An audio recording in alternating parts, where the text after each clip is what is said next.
बरस बाद रे भोला ने अखियां खोली।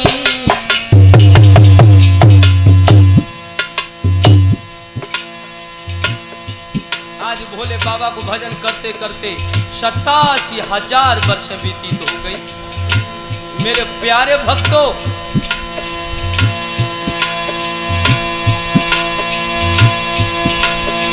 सतासी 1000 वर्ष बाद रे भोला ने अखियां खोली। पर्वत पे चली समीर रे,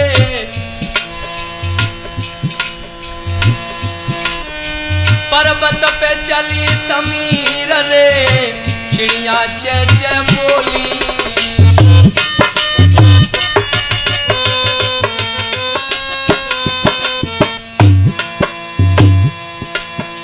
महाराज नादिया ठाड़ो हुई, अरे धूनी जब खन चटक पेट में चारो हुई है।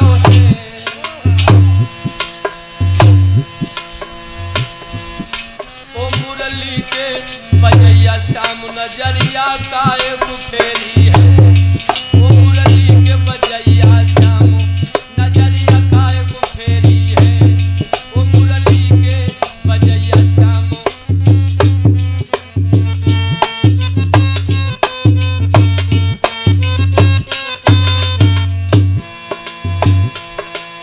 अब काए कुफेरी है, जन नजरिया काए कुफेरी है। ओ मुरली के, ओ बंसी के, ओ मुरली के बजैया श्याम के भैया। याद रखना मेरे भाइयों, आज 87,000 वर्ष के बाद भोले बाबा ने अपनी आंखों को खोला। आहा, नादिया उठ करके खड़ा हो जाता है। कैलाश पर्वत पर चिड़ियाँ चेचे चेचे की आवाज करने लगी।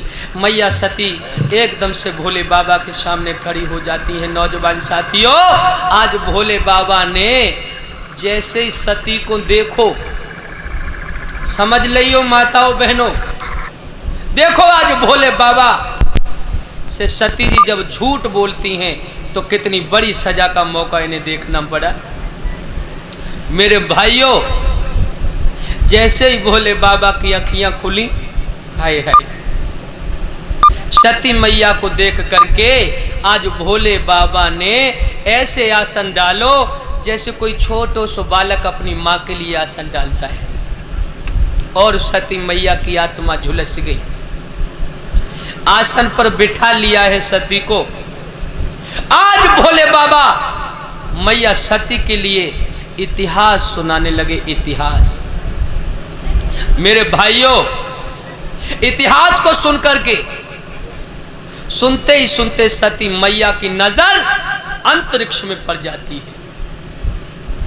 जो सती मैया की नजर अंतरिक्ष में पड़ी, देखा कि आसमान से पुष्पक विमानों पर देवता लोग बैठ करके आकाश मार्ग से निकल करके जा रहे थे।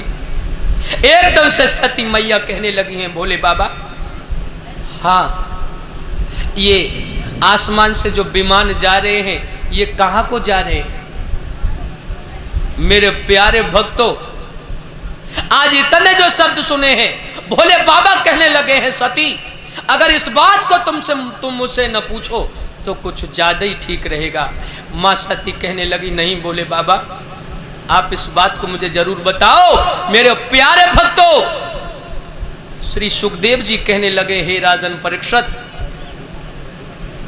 आज भोले बाबा कहने लगे, हे सती, तुम नहीं जानती हो, ये भैया खोल लो या बांध दो, आप लोग अव्यवस्था न फैलाओ यहां। भाइयों, भोले बाबा कहने लगे, सती तुम जानना चाहती हो ये देवता लोग कहाँ को जा रहे हैं? तुम्हारे पिता जो दक्ष है ना, हाँ प्रभु, उन्होंने एक बहुत बड़ा अनुष्ठान करवाया है जिसमें सभी देवताओं को दावत किया है। तो सभी देवता अपना अपना भाग्य लेने के लिए यज्ञ अनुष्ठान में पधार रहे हैं। मेरे प्यारे भक्तों, आज सती मैया ने जो इतने शब्द सुने, फपक फपक करके रोने लगी। कहने लगी हैं, भोले बाबा, सब देवताओं को न्योता किया है। हाँ, हाय हाय।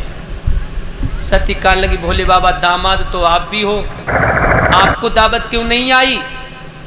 भोले बाबा कहने लगे सती तुम नहीं जानती हो तुम्हारे पिता दक्ष ने मुझे क्यों नहीं बुलाया। सती कहने लगी महाराज ये बात भी मुझे बताने की चेष्टा करिए। एकदम से भोले बाबा कहने लगे हे सती, एक बार देवताओं की सभा में तुम्हारे पिता दक्ष की और हमारी कुछ खटपट हो गई थी, इसलिए तुम्हारे पिता दक्ष ने हमें नहीं बुलाया था। हम अपने ध्यान अवस्था में बैठे हुए थे, तब तक तुम्हारे पिता दक्ष का आगमन हो गया था। सब संत महात्माओं ने उनका आदर सत्कार किया, लेकिन मैंने उन्हें दंडवत नहीं कर पाया था। इसीलिए तुम्हारे पिता दक्ष ने मुझे गालियां भी दी थी मेरी सती, इसलिए तुम्हारे पिता दक्ष ने मुझे नहीं बुलाया। धन्य है वो भोले बाबा जो कि उनके ससुर जी से खटपट हुई, आज तक सती को नहीं बताया। तो आजकल के अगर कोई नौजवान लला होते, ससुराल में अगर कहूँ चारियों गालियां मिल जाती तो डर के मारे ससुराल में कछू नहीं कहते, अपने घर में आए अपनी बहू पर रुहाव दिखाते कि देख तेरे पिताजी ने मेरी भरी सभा में बेइज्जती की है, इस बात को मैं कभी बर्दाश्त नहीं कर सकता। अब इतनी बात कहूंगा, तू मेरे घर से जल्दी से बाहर निकल ले। हाय ससुराल में कछू नहीं कहे और अपनी पत्नी पे पूरा रुहाव झाड़ेंगे।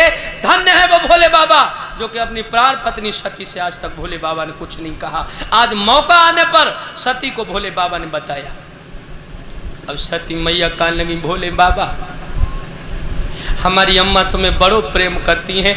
भोले बाबा कहने लगे सती अगर तुम्हारी माँ मुझे प्रेम करती होती तो क्या एक चिट्ठी तुम्हारी माँ मुझे नहीं लिख सकती थी। हाय सो सती मैया उठ के गई और गुफा में बैठ के खूब रोई। जब आँखिन में एक आंसू न रहो तो फिर बाहर निकल के आई गई और कहने लगी भोले बाबा परसों की बात है, हमने अपनी बड़ी जिज्जी के लिए सपने में देख लो, तब ते हमारे पेट में ऊँक सी उठी है। अगर तुम्हारी आज्ञा हो तो मैं अपने मायके जा सकती हूँ। भोले बाबा कहने लगे हे सती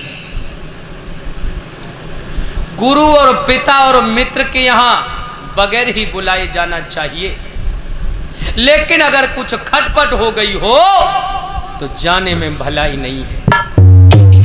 मेरे भागवत प्रेमियों आज सती मैया कहने लगी हैं भोले बाबा बहुत समय हो गया है, मैं अपने मायके नहीं गई हूं, मेरे प्राण बहुत मेरा दिल कर रहा है।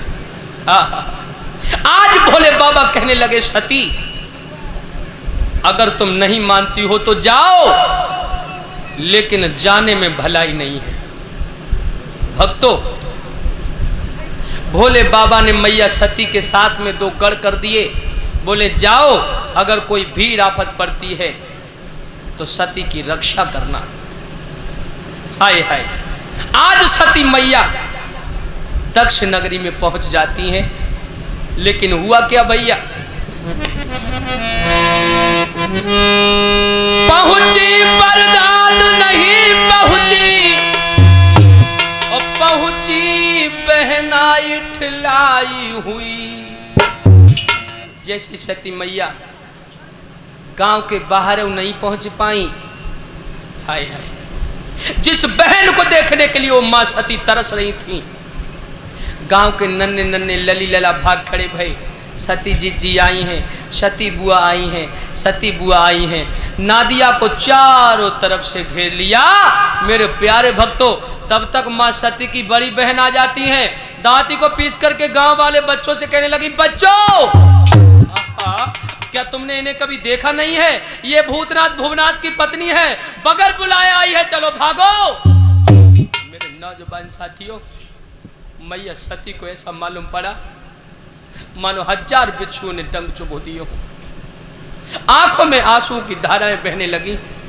जिस बहन को देखने के लिए उस मां की छाती फट रही थी, उस बहन ने आज इस तरीके के वचन कहे। आज सती मैया नादिया से नीचे उतर जाती हैं। नौजवान साथियों राजा दक्ष ने जब अपनी बेटी को देखा पीठ फेर करके बैठ गए। माताओं बहनों समझ लेना, अगर तुम्हारे ससुराल वाले तुमसे नाराज हो जाते हैं तो समझ लेना मायके वाले तुमसे पहले रुष्ट हो गए। सती मैया ने जब अपने बबला की करतूतों को देखा, आहा, दिल में धक्का सा लगा है इस दुखिया के, लेकिन माँ का हृदय बड़ा कोमल होता है। मैया प्रसूति ने जब अपनी बिटिया सती को देखो, कलेजे से लगाए ले, बिटिया सब कुशल मंगल से तो है। मैया सती कहने लगी, माँ अगर मैं कुशल से ही होती तो तेरे दरवाजे पर बगैर बुलाए नहीं आती। आज अपनी मैया के गले में गलबहियां डाल करके और दुखिया फपक फपक करके रोने लगी। माँ